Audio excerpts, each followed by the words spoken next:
Good afternoon. Can you tell me about your name and your profession? My name is Alyssa Adams. I'm a photo editor. Your last name Adams. Can you tell me about the last name? Oh, yes. I was married to Eddie Adams. I got married in 1988 in that barn over there.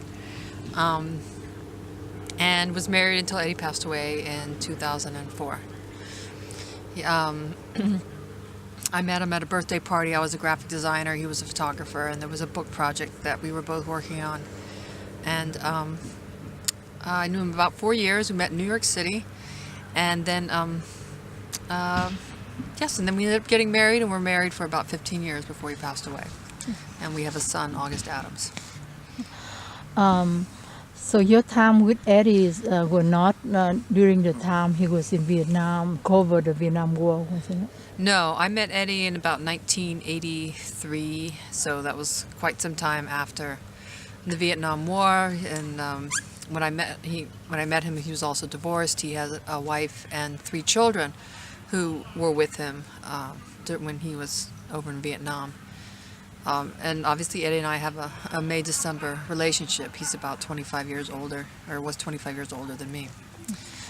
So when I met Eddie, he no longer was doing any kind of combat photography, any kind of war photography. Even the war and long before you got married with Eddie, did he ever talk to you about Vietnam War and how he was doing in Vietnam, cover the war? No, I mean, because I was like part 2 of his life. I was, happy time. Did you ever know that he had a very famous, war-famous picture called Execution? Took a general that pointing a gun to a, VC. People thought that a civilian, but actually he was a captain in, North Vietnam.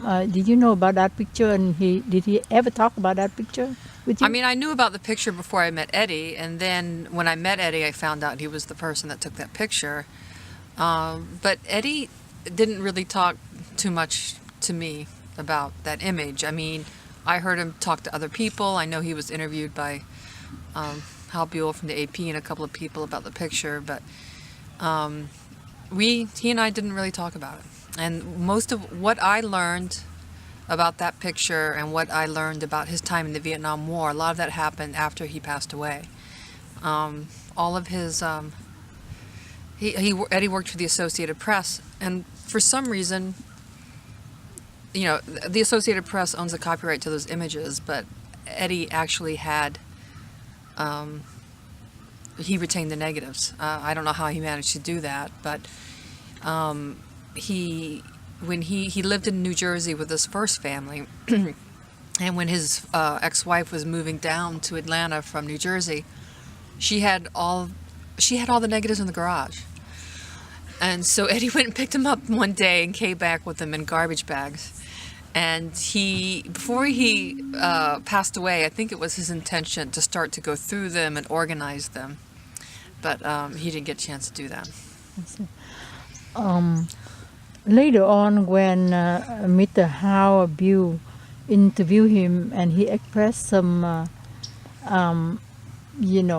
regret about taking that picture, and I believe that time he was with you. But did you see anything different, or you see anything he said he didn't say it, but you see anything that you're wondering about what he's thinking or doing?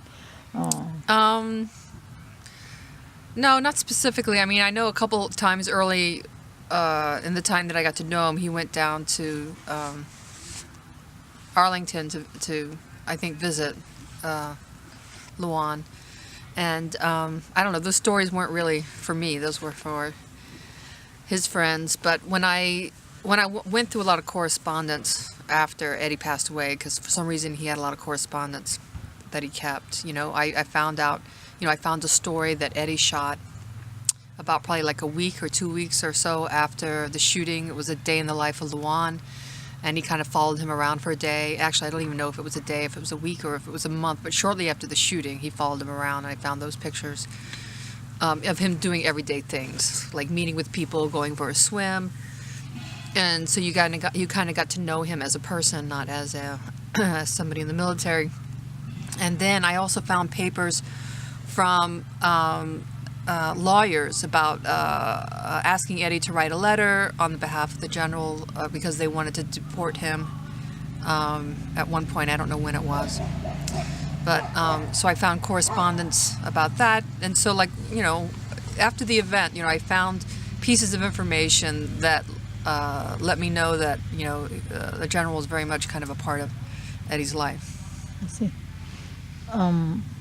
And do you keep those material and photos and correspondence? And if so, where are they now? People, if want to research, where they can find? Yeah, I donated all of it to the Briscoe Center at the University of Austin. University of Texas in Austin. Yes. Miss Adams, Eddie also had a collection about boat people, and he named it the Boat of No Smile, and he seemed very happy and proud about that collection. Did he ever talk to you about that? Well, I mean, he let me know that that was the work that he felt the happiest about in terms of the pictures that came out of Vietnam. So, because he felt like it had a positive action and a positive result from those pictures. Miss Adam, Eddie have some work, you know, at the Congress to help both people, you know, be accepted to resettle in United States. Have he ever mentioned, or how you find out about it? What did you find out? Well, he mentioned to me that the pictures were presented to Congress when Jimmy Carter was in office, and that it helped to influence them to allow the boat people to come to America. So he did tell me that. I haven't found a piece of paper. I think I have maybe found. I haven't really done any extensive research, but I think I did come across something in some of the materials that were left behind that mentioned that. I see. You recall how he feel, and you know, he expressed anything that you still remember? That I remember, or that he remembers? No, you remember when he did all this. You know what his state of mind like, or he expressed him like to you. You were happy, proud, or worried, or what? About the boat people pictures? Yes, yeah. No, he was really happy because he felt like it was, you know, on one hand you have the execution shot, and then the one hand that really, like, in his way of thinking, like, ruined one man's life. I mean, obviously 2 men's life were ruined, one was killed, obviously, but he was just like, you know, well, this is war, this is what happens, you know, even though it's not right, this is what happens. And so he felt very bad for General Nguyen, that he was the one to take his picture. He said that General Nguyen told him that his wife told the general that he should have taken the film out of the camera, you know, and I'm sure if he had done that, he probably would have led a more peaceful life. So on one hand you have that, and so that really bothered Eddie. You know, it bothered him that he affected somebody's life in not so positive a way, and but, you know, and I don't know how he felt about the whole that picture and the effect that it had on everything else. I mean, obviously people said that was a picture that helped influence the end of the war, or made the Americans think about the war in a different way. And even if that was so, the war still continued for, like, I don't know, what, 7 years after that or so.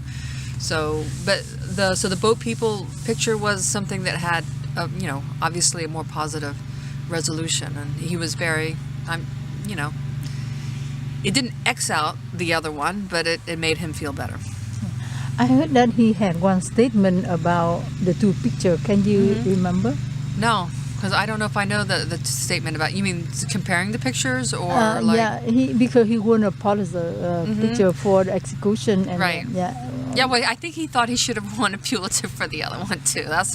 I can't remember what that was. Was that 1972? I can't remember what won a Pulitzer in 1972.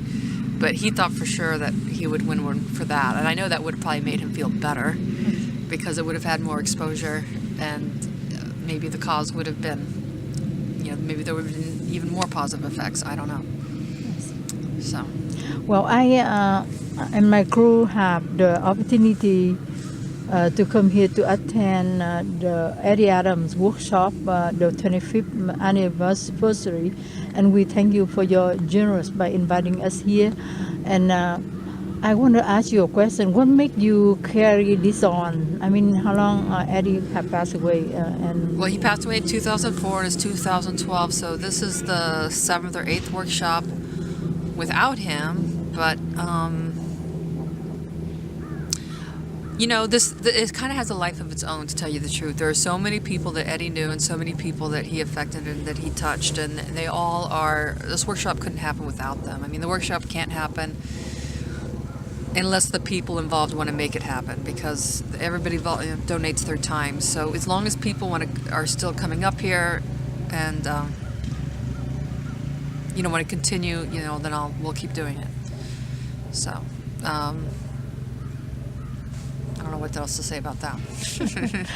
Do you think that this question is, if you can answer or not, it's up to you, but do you think the workshop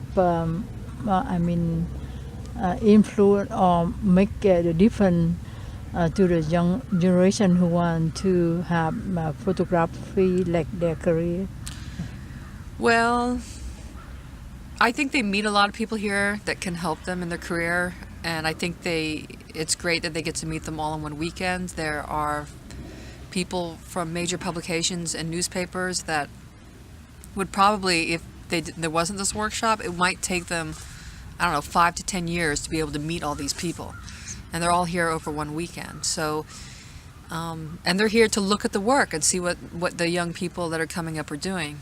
And so I think it does affect their future. I think they make friends here too, not just people that can hire them, but they meet friends.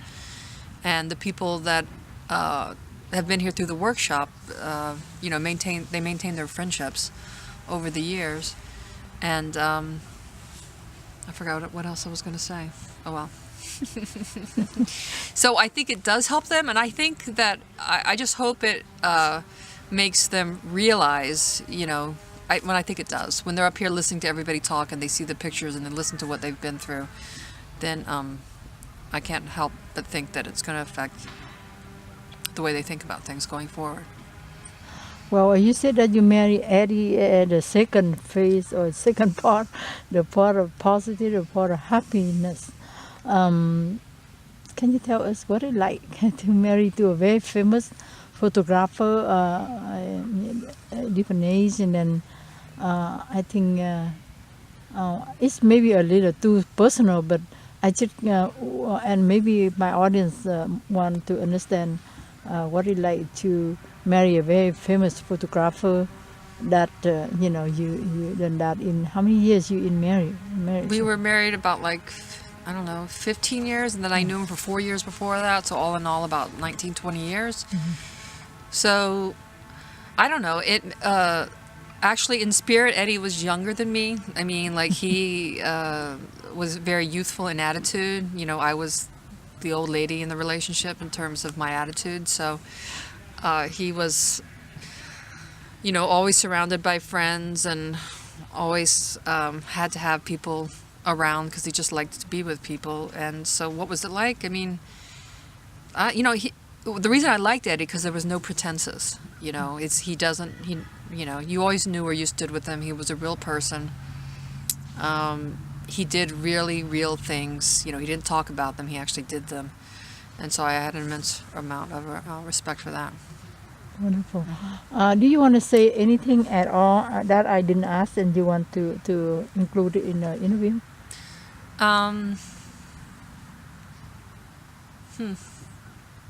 No, I'd have to think about it. Is it very expensive to maintain all this to have to support this? I mean, yeah, but you know what? We have a lot of people that help out, so it makes it not so bad. So yeah. So, I mean, yeah. How about your son? Will he follow Eddie footsteps, become a photographer, a news photographer sometime, or what are you doing? No, I'm not sure where he'll end up. Right now, he's in Japan studying Japanese. Okay.